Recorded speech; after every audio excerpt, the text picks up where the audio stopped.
Welcome, I'm your host, David Notinborou, and today we contemplate perhaps the most profound question ever asked. Why is there something rather than nothing? This question has echoed through the centuries, whispered by philosophers in ancient Greece, debated in medieval monasteries, and puzzled over in modern universities. But what if I told you that this question contains within it a fundamental misunderstanding of reality itself? You see, when we speak of nothing, we imagine a void, an absence. But true nothingness would require the absence of everything, not just matter and energy, but space, time, physical laws, mathematical truths, and even the potential for existence. And therein lies our first clue. Let's be precise in our language. Something refers to any state, entity, or structure with properties. Anything that can be described, measured, or conceived. While nothing would be the complete absence of all properties, structure, and information, that's the key. Not merely knowledge as we commonly understand it, but the fundamental patterns and differences that define our reality at every level. Throughout history, great minds have offered their answers. Leibniz suggested a divine creator chose existence over nothingness. Modern physicists speak of quantum vacuums spontaneously generating universes, but these quantum vacuums still contain structure and potentiality. They are already something. The mystery remains. I invite you to try something. Attempt to visualize absolute nothingness. Perhaps you picture a dark, empty space, but darkness is merely the absence of light, a concept that requires the existence of light to be meaningful. And empty space still has dimensions. True nothingness would have no concepts, no dimensions, no possibilities whatsoever. The ancient Greek philosopher Parmenides recognized this paradox 25 centuries ago. What is not cannot be thought. The very act of conceiving nothingness creates something, at minimum, the thought itself. Modern physics reinforces this insight through Landauer's Principle, which demonstrates that information cannot be completely destroyed without expending energy.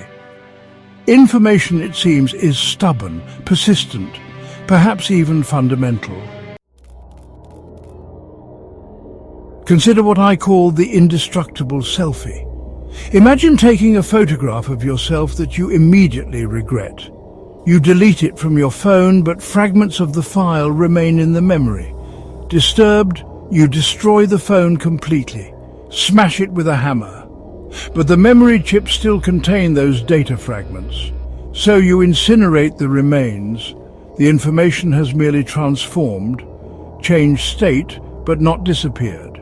Determined, you collect the ashes, dissolve them in acid, separate the individual atoms, and accelerate these particles to near light speed in a collider, breaking them into subatomic components. Yet even at this level, information persists. According to the information paradox in modern physics, if you somehow manage to drop these particles into a black hole, the information would still be preserved in quantum correlations at the event horizon. Your selfie's information has transformed beyond recognition, but was never truly destroyed, only rendered irretrievable to observation. This reveals what I call an asymptotic ontology of information. In mathematics, an asymptote is a line that a curve approaches but never reaches. Information can approach minimal complexity but never achieve absolute emptiness, like a mathematical curve approaching zero without ever touching it. Absolute nothingness, a complete informational void, is therefore not merely improbable but impossible. Existence, understood as structured information, is not a mystery requiring justification, but an inevitable reality. This insight raises profound questions.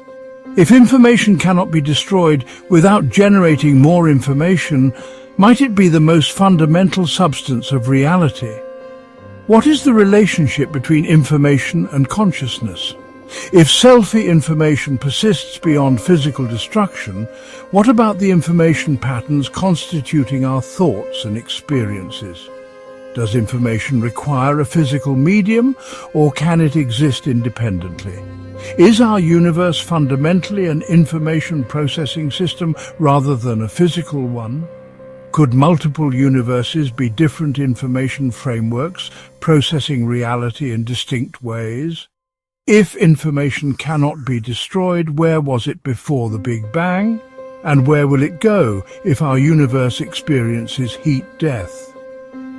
These questions suggest that information may be far more than data. It may be existence itself.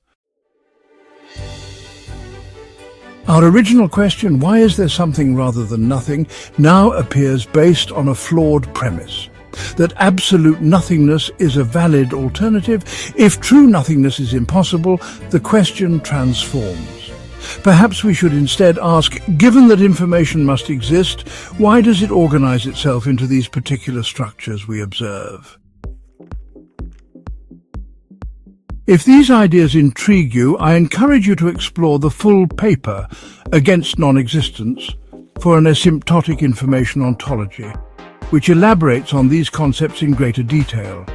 Thank you for joining me. Until our paths cross again, remember that in a universe where information cannot be destroyed, nothing is ever truly lost, merely transformed. The links are all in the description box. Feel free to leave your questions or remarks.